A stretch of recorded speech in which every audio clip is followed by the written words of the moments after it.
What is interval notation with example? Interval notation is a way of writing subsets of the real number line. It uses parentheses and brackets to describe intervals of numbers. Parentheses. Small bracket indicate that an endpoint is not included, open interval, and brackets. Big bracket indicate that an endpoint is included, closed interval. Examples. This form of interval, 2, 5, represents all numbers between 2 and 5, not including 2 and 5.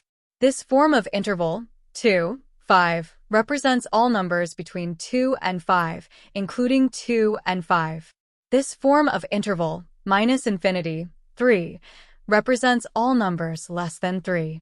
This form of interval, 0, infinity, represents all non-negative numbers, including 0.